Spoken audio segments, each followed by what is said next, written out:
Hello student, good morning. Shivaji group of institutions की इस online class में कक्षा 10 के सभी विद्यार्थियों का स्वागत है। बच्चों, आज इस वीडियो में मैं आपको सूरदास द्वारा रचित पदों की व्याख्या पढ़ाऊंगी। इसके पूर्व के वीडियो में भी मैंने सूर्य के पदों की व्याख्या आपको पढ़ाई थी।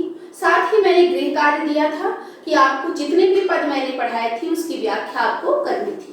तो आज आप जो है मेरे साथ पद संख्या 5 और 6 की व्याख्या पढ़ेंगे। तो जिन बच्चों के पास हिंदी की पुस्तक है वो अपनी पुस्तक में सूरदास के पद निकालकर उसकी व्याख्या मेरे साथ पढ़ेंगे। पद संख्या 5 पर आइए।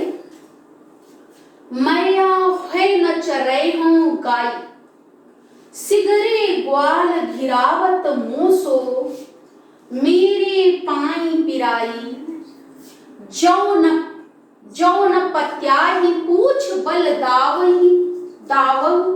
दावही अपनी सौह दिवाई, यह सुनी माई जशोदा ग्वालिन, गारी देत रिसाई, मैं पठवत अपने लरिका को, आवे मन बहराई, सूर श्याम मेरो अति बालक, मारत ताहि रिंगाई।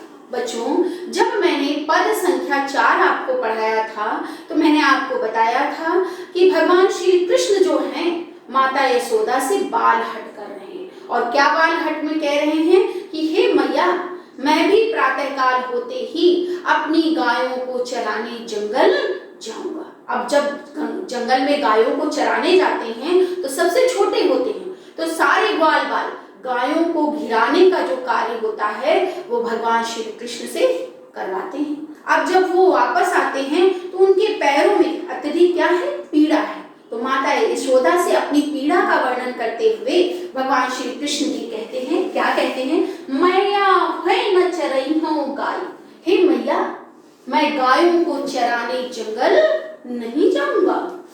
सिगरे ग्वाल घिरावत मोसो, सारे ग्वाल बाल जो हैं मुझसे ही गायों को क्या करते हैं, घिरवाते हैं।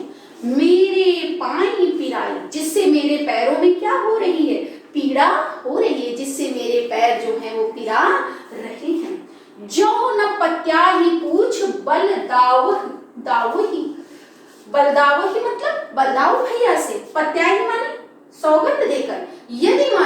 यदि माता आपको मेरे ऊपर विश्वास नहीं है तो हे माता, आप बलदाऊ भैया को अपनी सौगंध देकर पूछ लो।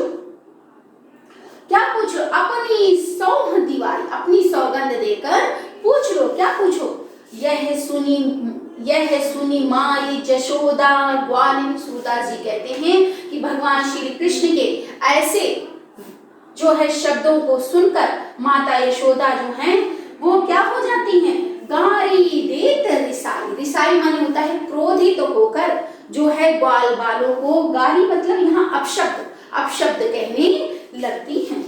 मैं पठवती अपने लरिका को, क्या कहने लगती हैं कि मैं अपने पुत्र को जंगल में गाय चराने इसलिए भेजती हूँ, आवे मन बहराई, कि वो वहां जाकर अपना मन बहला ले। सूर श्याम मेरो अति बालक, सूरदास जी कहते हैं कि माता यशोदा कहती कि मेरा बालक श्री कृष्ण अत्यंत ही प्यारा और कोमल है। मारत ताहि रिंगाई, रिंगाई मतलब दौड़ा दौड़ा कर, उसे दौड़ा दौड़ा कर सारे ग्वाल बाल जो हैं वो कष्ट दे रहे हैं। एक बार बच्चों इसकी व्याख्या फिर से पढ़ लें, कम समझ में आया होगा। भगवान श्री कृष्ण जो है अपनी पीड़ा का वर्णन करते हुए माता यशोदा से कहते हैं, मैया है न चरै हूं गाय, हे माता, मैं गायों को चराने के लिए जंगल नहीं जाऊंगा। सिगरे ग्वाल घिरावत मुझसे, सिगरे मतलब संपूर्ण ग्वाल बाल मुझसे ही गायों को घिरवाते हैं। मेरे पाई पिराई, जिसके कारण अत्यधिक दौड़ने के कारण मेरे पैर जो हैं वो दर्द हो रहे हैं। जौन पत्याही पूछ बल दाऊ, हे माता, यदि आपको, पत्याही माने विश्वास, यदि आपको मेरे ऊपर विश्वास ना हो तो आप बलदाऊ भैया से पूछ लीजिए, अपनी सौह दिवाई, कैसे पूछिए, ऐसे नहीं पूछिए, अपनी सौगंध दिलाकर आप बलदाऊ भैया से पूछ लीजिए।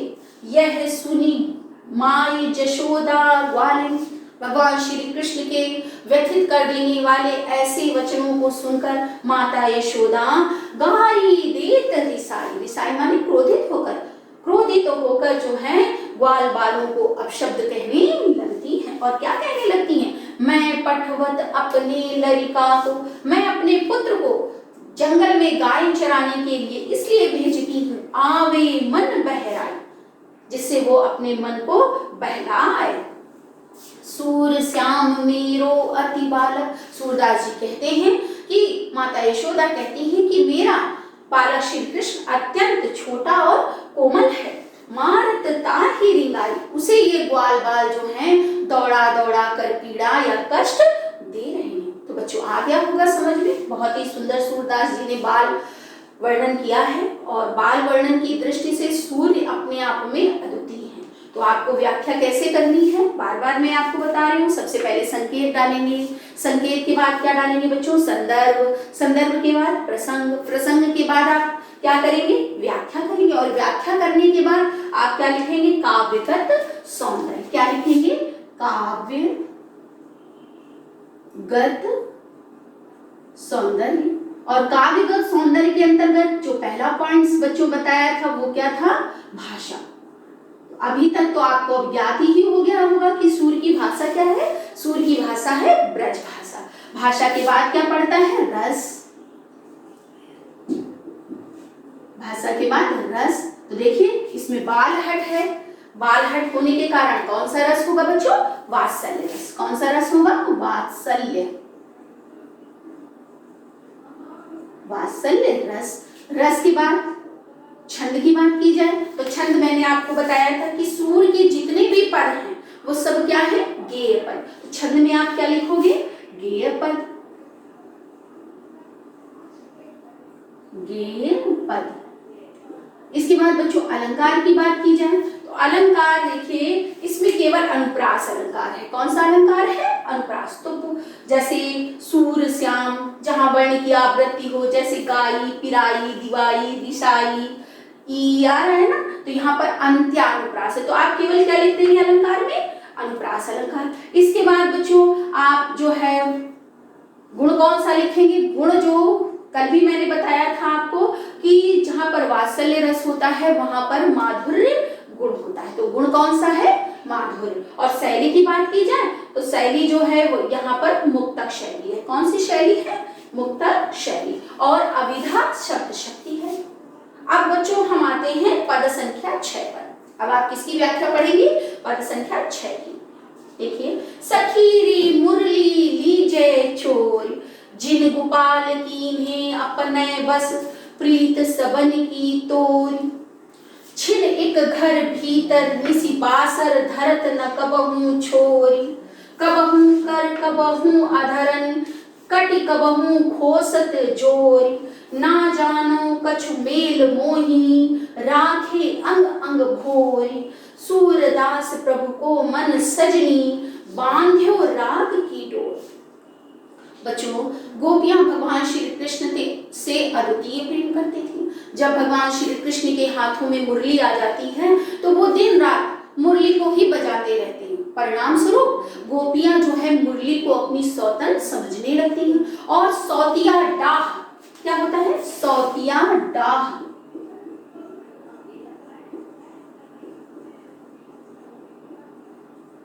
सौतिया डाह के दुख को अनुभव करती। सौतिया डाह बोलती है सौतन का दुख। तो जो गोपियां हैं वो मुरली को अपनी क्या समझने लगती? सौतन समझने लगती। और क्या करती? एक जो है श्री कृष्ण के मुरली के संबंध में जो प्रेम है उसका वर्णन करते हुए एक सखी दूसरी सखी से कह रही। क्या कहती? सखी रे मुरली लीजे चोर। हे सखी चलो मुरली को क्या कर लिया जाए? चुरा लिया जाए। जिन गोपाल कीन्हे अपने बस, जिसने, गोपाल कहते हैं श्री कृष्ण को। क्यों कहते हैं?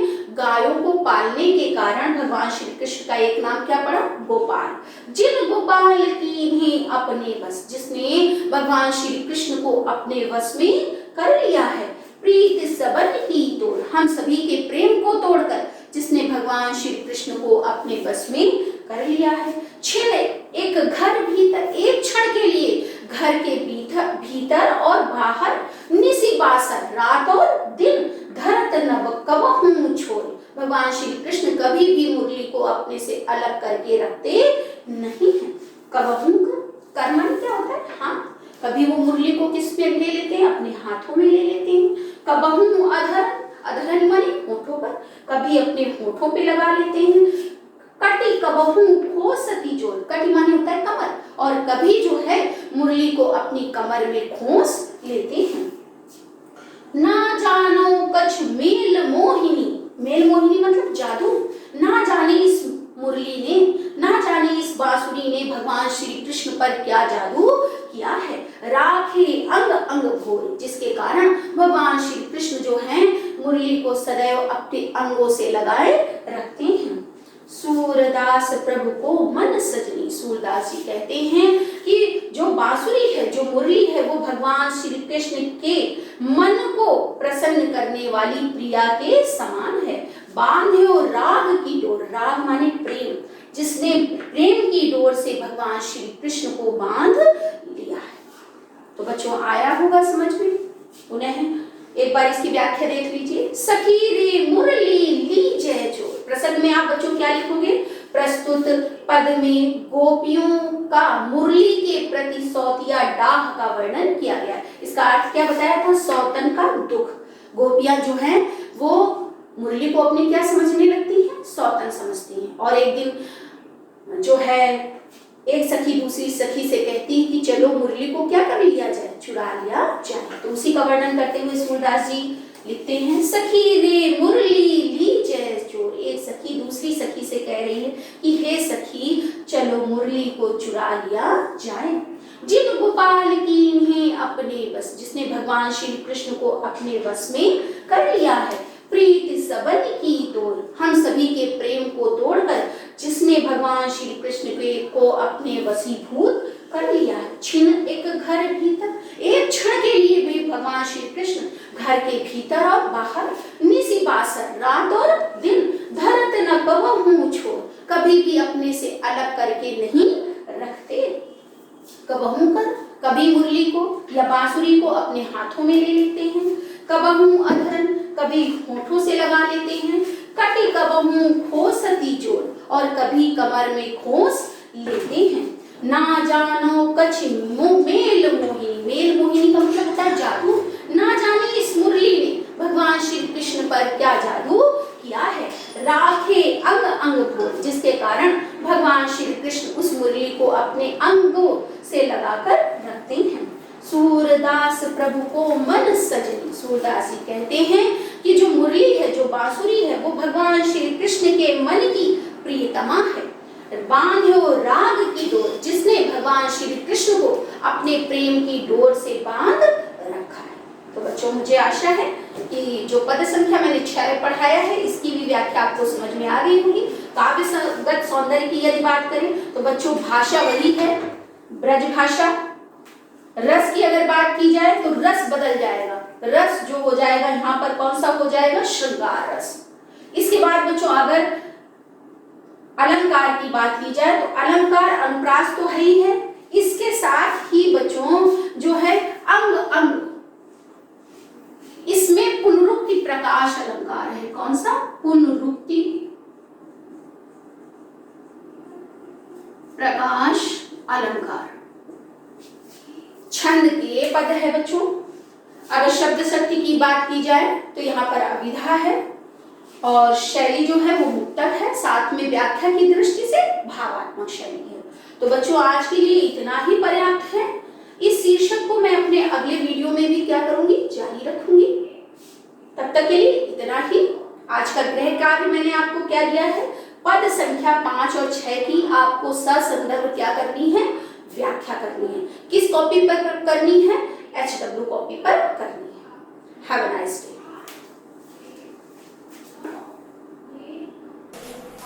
Hello students, welcome to the online classes of SGOI. Students, in my previous class I discussed some questions of the chapter triangle. Today I am going to discuss some another questions of this chapter. This is a revision video of triangle. Okay. Now the first question is, in the given figure, PS is the bisector of angle PQR. PQPR of triangle PQR.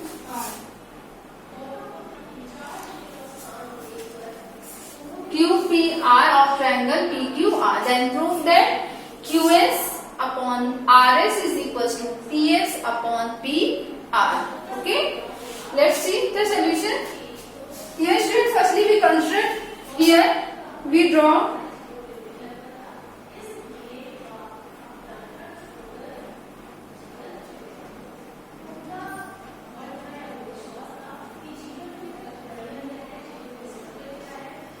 a line PT, okay, and join TR.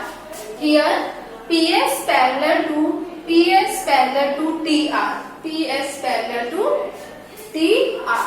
Okay. Now firstly construction. Here the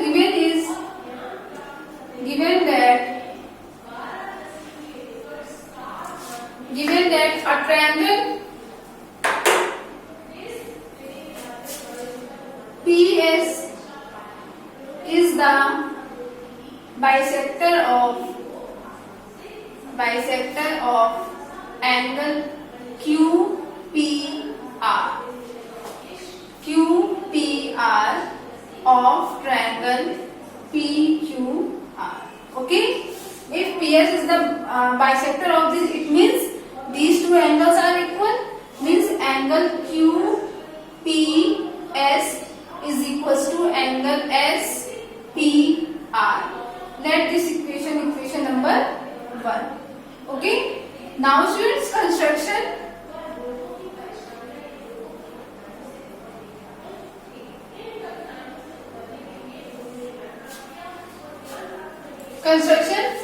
Join PT, which is parallel to RT. Okay. Draw line PT and join T to R, where PS parallel to TR. Okay. PS parallel to TR. It means angle SPR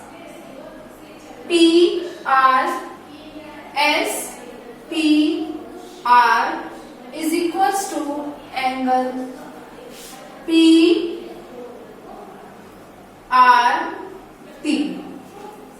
Okay. Why? Let this equation number 2, because PS parallel to TR, then these are the alternate angles. Okay.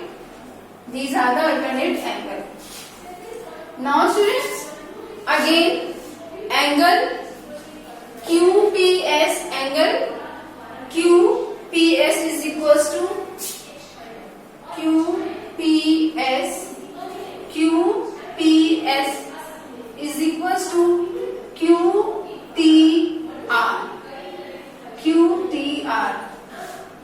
QTR. Listen students, if QT is a transversal, then angle QPS is equals to QTR. These are the corresponding angle. Let this equation number 3, where PS parallel to TR, and these are the corresponding angles. Okay. Angles. Clear? Now put the value of SPR and QPS in equation number 1. Then in equation number 1, when we put these values, we get QTR is equals to PRT. Okay. Now students, in triangle PRT if angle QTR means this angle is equals to angle PRT means this angle. If these two angles are equal, then we can say that the opposite side of these two angles is also equal, means PT is equals to PR. Okay, means PT is equals to PR. Then by construction we can say that QTR then opposite side is, yes friends, we can say that QTR means PTR and PRT. Then in triangle PTR, opposite side of QTR, sorry PTR means PR is equals to PT. Okay, let this equation number 4 means these two sides are equal by construction. Now students, in triangle QTR, as we know that PS parallel to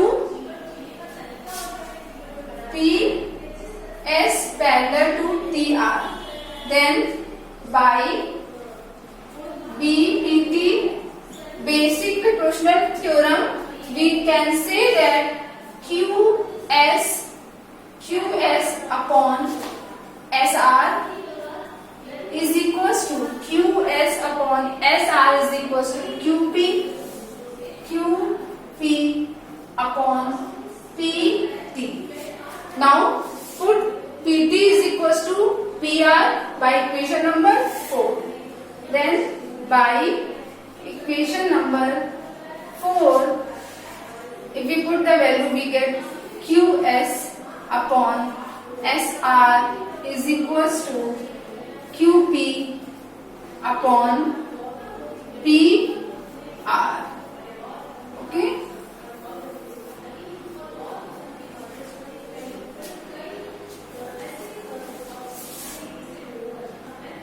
Now students, the next question is, in the given figure ABC is a triangle in which angle ABC is greater than 90 degree. Less than 90 degree. ABC is less than 90 degree. Okay. Then and AD perpendicular on BC. AD perpendicular on BC. Then prove that AC square is equals to AB square plus BC square minus 2BC into BD. Okay students. Now let's see the solution here. In triangle ADB. In triangle ADB. Applying Pythagoras theorem, we know that we can say that AB square is equals to AD square plus BD square. Okay students. Here let this equation number 1 again. In triangle ADC. When we apply Pythagoras, then we can say that AC square is equals to AD square plus DC square. Okay. Now students, as we know that, now put the value of AD by equation number 1. Then AC square is equals to AD is AB square minus BD square. Okay. By equation number 1. Okay. Now it become AC square is equals to AB square minus BD square plus DC square. Students, इस type के questions में आपको जो proof करना है उसको देखते चलिए. हमें प्रूफ करना है AC square is equal to AB square, तो हमें ये दो टर्म मिल गए. नाउ BD and DC, हमें इसको रिमूव करना है. Then we can put the value of DC. DC is equals to BC minus BD. Okay? From figure minus BD square. DC is equals to BC minus BD from figure. Okay students? Then AC square is equals to AB square minus BD square. Here applying A minus B whole of square, which is A square plus B square minus 2AB.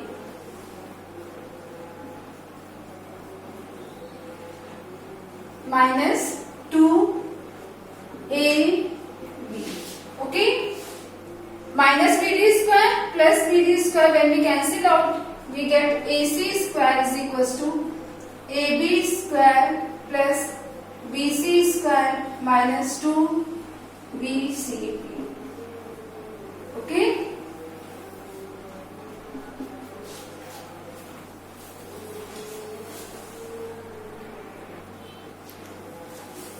Students, the next question is, in the given figure, AD is a median of a triangle ABC. ABC is a triangle where AD is the median of triangle ABC. As we know that median divides this side into two equal parts. Okay, it means BD is equals to DC. Okay, now AM perpendicular on BC. AM perpendicular on BC, then prove that AC square is equals to AD square plus BC into DM plus BC square, BC by 2 whole of square. Okay, now students, let's see here, given that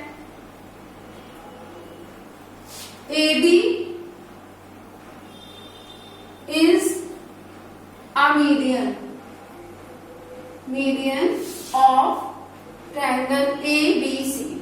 It means BD is equals to DC is equals to BC by 2.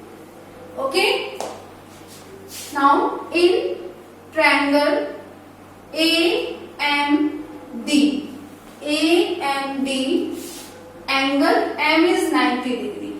If angle M is 90 degree, then applying the Pythagoras theorem, we get AD square is equals to AM square plus MD square.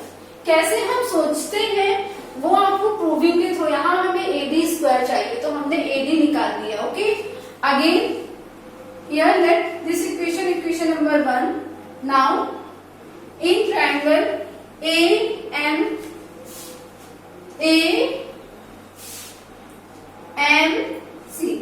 angle M is equals to 90 degree.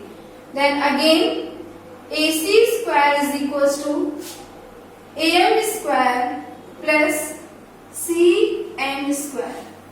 AM square is equals to CM square. Here let this equation number 2. Okay students, now we can write CM square is equals to MD plus DC. Okay, in place of CM, then it become AC square is equals to, क्योंकि हमें CM नहीं चाहिए, CM के place में हमें क्या चाहिए, BC and DM. Then here we can write AM square plus CM. CM is equals to, as we know that CM means MD plus means DM plus DC. Okay, whole of square from figure. Then students, AC square is equals to AM square plus, now use the identity A plus B whole of square, we get DM square plus DC square plus 2 DM into DC. Okay, here remove AM and AC. Where is AD? Students, as we know that AM square plus DM square is equals to AD square from equation number 1. Then put the value of AM square plus AD square. Then it become AC is equals to AD square by equation number 1 plus DC square plus 2DM into DC. Clear?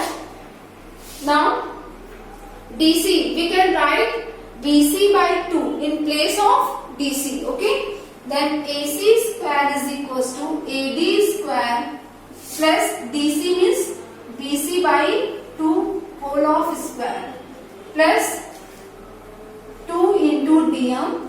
Again write DC is equals to BC by 2. Okay, then we get AC square is equals to AD square plus DM BC into DM plus BC by 2 whole of square. Okay, that's the proof and smoothed. तो इस type के questions में आपको एक नजर अपनी proving पे रखनी है कि क्या हमें प्रूव करना है, उसके अकॉर्डिंग आपको क्वेश्चंस को सॉल्व करना है. Okay,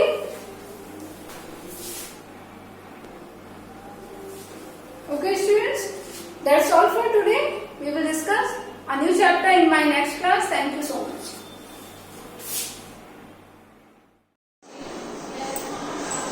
Hello students, welcome to online classes of Shivaji Group of Institutions. Today's my chapter is Challenges to Democracy. हमने अपने प्रीवियस वीडियो में हमने आउटकम्स ऑफ डेमोक्रेसी डिस्कस किया था. ये हमारा सोशल साइंस का क्लास 10 इंग्लिश मीडियम का सिविक्स का the last chapter of civics, the challenges to democracy.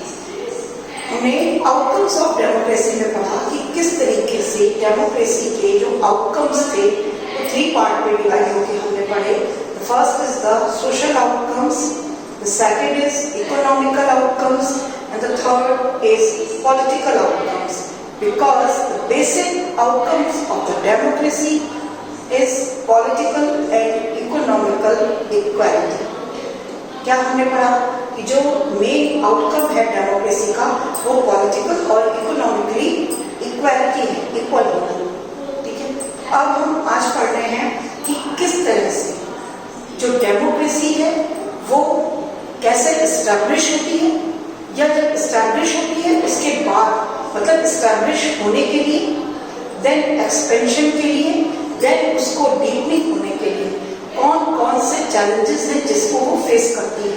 तो क्या चैलेंजेस सामने आते हैं, कौन से चैलेंजेस को फेस करते हुए या डिफिकल्टीज को फेस करते हुए या उस पर विक्ट्री को गेन करते हुए किस तरह से कोई डेमोक्रेसी अपने एक हायर लेवल पर पहुंचती है. जब तक कि वो इन डिफिकल्टीज को या इन चैलेंजेस को क्रॉस नहीं कर लेती है तब तक किसी भी कंट्री या किसी भी डेमोक्रेटिक कंट्री या डेमोक्रेटिक जो गवर्नमेंट होती है उसका जो लेवल होता है वो हाई नहीं हो सकता. वो चैलेंजेस को फेस करके ही आगे बढ़ सकती है.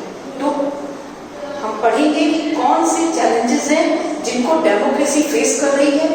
इंडिया में इंडिया जो है वो किन चैलेंजेस को, डेमोक्रेसी के किन चैलेंजेस को फेस कर रहा है. हम अदर कंट्रीज के एग्जाम्पल के साथ में भी पढ़ेंगे जिसमें हमने नेपाल, इराक और भी बहुत सारे एग्जाम्पल्स देखे. हम बताएंगे कि किस कंट्री में किस तरह के चैलेंजेस हैं जिन्हें आज भी वो फेस कर रहे हैं और किस तरीके से हम इन चैलेंजेस का सॉल्यूशन निकाल रहे हैं. क्या सॉल्यूशन है कि हम इन चैलेंजेस पर विक्ट्री को गेन करें. So let's start. Firstly concept of challenges. कि चैलेंजेस होते क्या हैं, what are challenges. Challenges is a difficulty.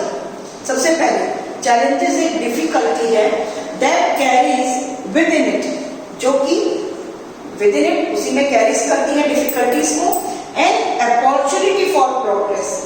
But क्या होता है, डिफिकल्टी तो होती है बट उसके अंदर एक अपॉर्चुनिटी होती है प्रोग्रेस की। जैसा कि हमने बताया कि जब हम किसी भी चैलेंज को एक्सेप्ट करते हैं और उसके बाद हम उसको जीतते हैं, उस पर विक्ट्री करते हैं, तो क्या होता है, जो हमें एक अपॉर्चुनिटी मिल रही है वो किसके लिए मिल रही है, प्रोग्रेस करने के लिए।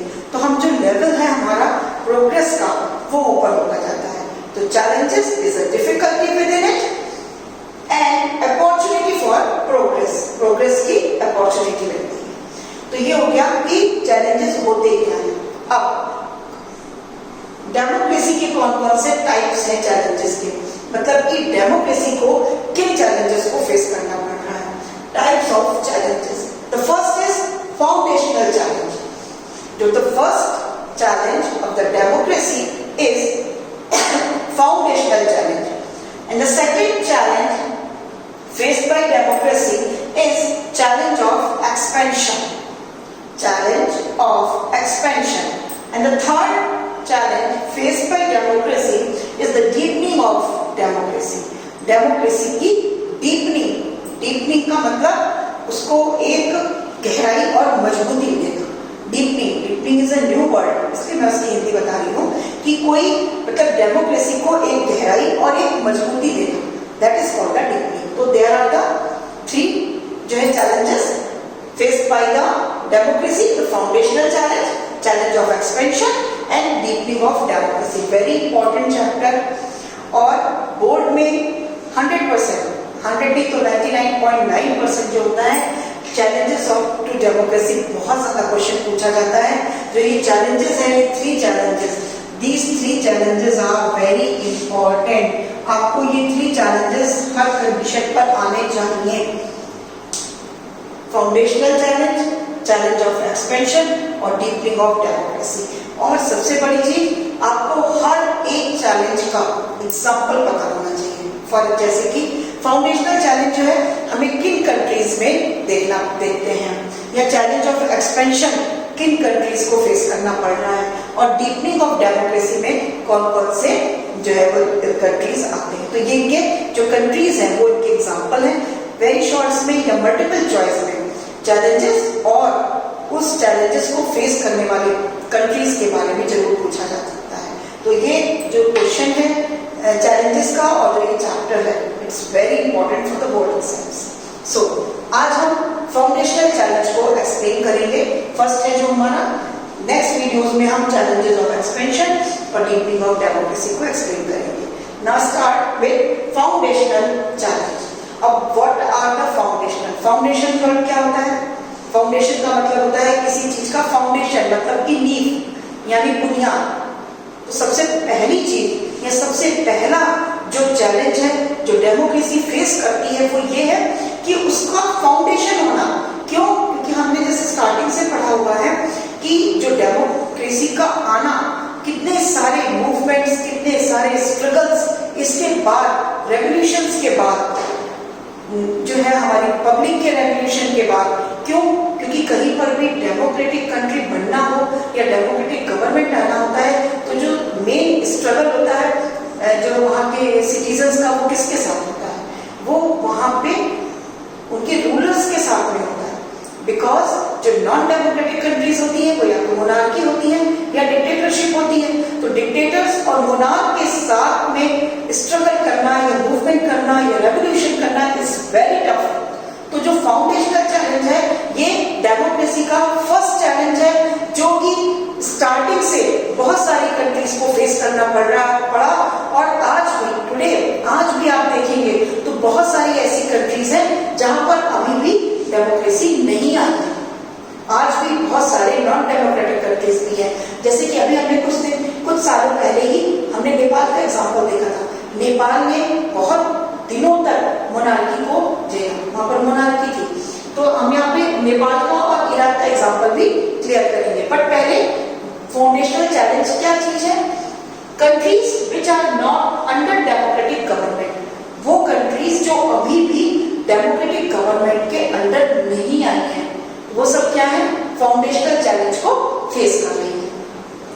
और क्या होना ट्रांजिशन टू डेमोक्रेसी, और अभी भी वो डेमोक्रेसी के लिए ट्रांजिशन कर रही है, मतलब वो अभी भी या तो आप कह देंगे स्ट्रगल कर रही है, काहे के लिए, अपनी कंट्री को डेमोक्रेटिक कंट्री में ट्रांसफर करने के लिए, ट्रांजिशन करने के लिए। तो ये हो गया हमारा foundational challenge. Bringing down the existing non democratic. अब हमें फाउंडेशनल चैलेंज के लिए सबसे इंपॉर्टेंट क्या होता है, जो सबसे मैंने आपको बताया, हमें किसके साथ में मूवमेंट करना है या हमें रेवोल्यूशन करना है, किसके अगेंस्ट रेवोल्यूशन करना है, रूलर्स के अगेंस्ट, डिक्टेटर्स के अगेंस्ट। तो क्या होता है, bringing down the existing non democratic, ये नॉन डेमोक्रेटिक जो हमारी गवर्नमेंट होता है इसका एक बहुत इंपॉर्टेंट पार्ट। अब इसका एग्जांपल में हमने देखा Nepal, where monarchy was replaced by democratic system. हमने नेपाल के एग्जांपल में देखा, मैंने अपने प्रीवियस वीडियोस में, प्रीवियस चैप्टर में हम नेपाल को बहुत अच्छे से डीपली एक्सप्लेन किया था कि नेपाल में क्या हुआ था, किस तरीके से एक मूवमेंट, एक स्ट्रगल, एसपीए को मैंने बताया था कि किस तरह से उसके बाद क्या हुआ था, जो गिरजा प्रसाद कोइराला थे उनको जो है वो सिटीजन्स के कहने पर प्राइम मिनिस्टर डिक्लेयर किया गया था। तो इस तरीके से वहां पे डेमोक्रेटिक आया था। तो उसने डेमोक्रेसी कैसे आई थी, मोनार्की को रिप्लेस करके, क्योंकि उसके पहले तक वहां पर मोनार्की थी। तो हमने नेपाल में monarchy was replaced by the democratic system. इसी के साथ एक और एग्जांपल हमने देखा इराक का। इराक ने भी फाउंडेशनल चैलेंज को फेस किया। इराक में there was a widespread violence, वहां पर भी एक वाइड स्प्रेड वायलेंस हुआ था एज अ न्यू गवर्नमेंट। जैसे ही वहां पर एक न्यू गवर्नमेंट आई तो उसके अगेंस्ट एक जो था वो वाइड स्प्रेड वायलेंस था। क्यों? क्योंकि जो न्यू गवर्नमेंट थी वो फेल हो गई थी एस्टैब्लिश अथॉरिटी, अपनी अथॉरिटी को एस्टैब्लिश करने में जो इराक की गवर्नमेंट थी वो फेल हो गई थी, जिसकी वजह से वहां पर वाइड स्प्रेड वायलेंस हुआ था। क्या था वो भी कि अब जैसे मान लीजिए जो भी गवर्नमेंट एस्टैब्लिश हुई, जब देखिए मैंने ये क्या बताया आपको कि फाउंडेशनल चैलेंज क्या होता है, डेमोक्रेसी का लाना, उसके बाद होता है चैलेंज ऑफ एक्सपेंशन, उसको वहां पर एक एक्सपेंड करना, एक्सपेंशन करना, वो वेरी इंपॉर्टेंट होता है। तो जो इराक था वहां पर जैसे ही वो गवर्नमेंट आई लोगों ने उसको एक्सपेंड होने ही नहीं दिया। तो क्या हुआ, एक वाइड स्प्रेड वायलेंस हुआ और जो न्यू गवर्नमेंट थी वो अपनी अथॉरिटी को एस्टैब्लिश करने में फेल हो गई। तो ये था इराक का एग्जांपल, यहाँ पे हमने नेपाल का भी एग्जांपल देखा और फाउंडेशनल चैलेंज आई थिंक आपको क्लियर हुआ होगा। तो आज हमने चैलेंजेस ऑफ डेमोक्रेसी में टाइप्स ऑफ चैलेंजेस देखे, कंसेप्ट ऑफ चैलेंज देखा और फाउंडेशनल चैलेंज को डीपली डिस्कस भी किया। तो लास्ट हमें एक चीज मैं और इसमें बता दूं कि जो डेमोक्रेसी है is the dominant form of government. Democracy एक डोमिनेंट फॉर्म ऑफ गवर्नमेंट है इन द कंटेम्परेरी वर्ल्ड। तो आज हमने इसको समझा। अब मैं अपने नेक्स्ट वीडियोस में चैलेंज ऑफ एक्सपेंशन और deepening of democracy with example I will explain. That's all for today. Thank you. Have a nice day.